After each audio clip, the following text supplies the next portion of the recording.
Well, we've come a long ways actually. And for this week, we're actually going to bring all this personal budgeting, personal savings, and that sort of thing, and bring it into a more business type of atmosphere. And we're going to be talking about being permanently profit, or what I call profit first. And it has a lot to do with your budgeting. It has a lot to do with your methods of savings. And I've got an audio from a fella that recorded it through Entree Leadership to give them credit for that sort of thing that you can listen to. I think you'll find intriguing. He's got some distinct methods that he tells you is the proper way of doing that. I think there's, this is kind of a malleable thing. It may not look quite like in your situation like it does for him. I do believe that, if you're just a college student, your life is kind of simple. So implementing and thinking about these kinds of things in its truest and simplest form is really a benefit for you, especially implementing some of these methods of actually taking profits first. And so I want you to consider that. And as your life gets a little more complex, some of the students in this class have already got to that stage of their lives where they have multiple businesses, they have family, they've got other people and employees to deal with and that sort of thing. So if you're just a college student, you've got it kind of easy.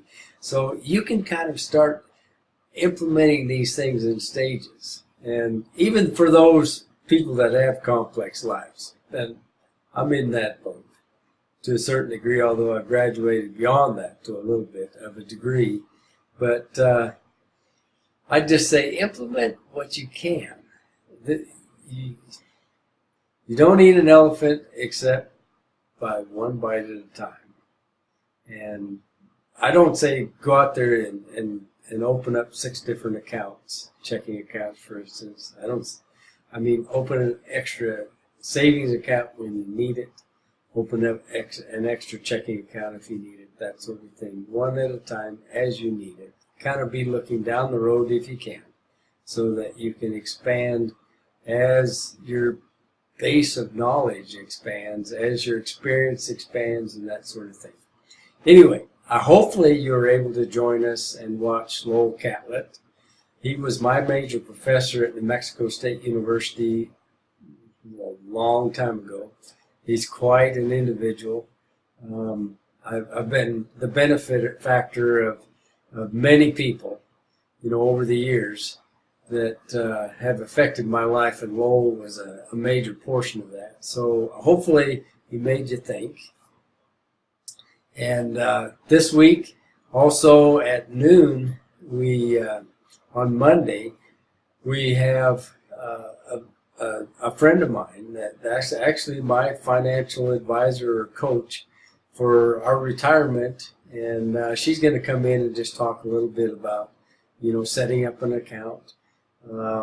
What does a broker do? What can you expect from them? What should you ask from them? What should you be investing in if you're just early on in your investing career?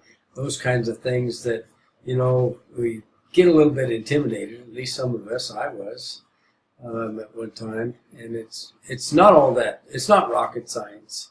It's just one more thing, another tool. And if we start implementing these kind of resources in a small way even, we can actually affect the legacy that we're going to leave, that we're going to lead, and those kinds of things. So they all kind of come back together.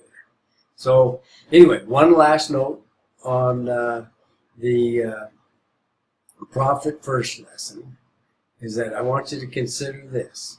Now, we've turned the budget upside down when we talked about your personal budget, when we started talking about things that people wish they had done. Okay, if you're 18 to 20 years old, wouldn't you like to know what your thoughts would be in 40 years? Okay, all you have to do is ask us. Okay, Us gray-haired people, all right? They're going to be the same thoughts. I guarantee you. You may not think so right now. We wish we would have saved more, and we wish we would have given more. And we wish if we'd had the opportunity to make our businesses more profitable, we would have. So that's why I would like you to at least consider placing those at the very top of your budget. We're going to look at the business side now. So you're still going to have business savings, possibly some business giving. But shouldn't you, if you're going to treat your people well, your family well, pay yourself first, shouldn't you consider those profits not last, which is normal, but one of the first or at the very top of the priorities? All the good that can come from profits, the generosity, the giving, the savings, and all that kind of stuff, and actually expansion when we're talking about business. Shouldn't we consider those at the very top? Anyway, something to consider. I wish you the very best. Hopefully that gets some wheels spinning up there, and you have a good week. The way I would approach this, if it were me, would be to just print out the quiz, which is short answer type of questions. I would take some notes as I'm actually listening to the podcast, and then I might go through it a second time so that I could actually kind of get some things and stop and pause and take some additional notes, and then I would formulate that to make it consistent and readable, and then post that on my assignment. Okay, so just some tips there, and again, have a good week. And if you have any questions, give me a holler. I'm here a lot, so and I always enjoy it when I get to interact with all of you.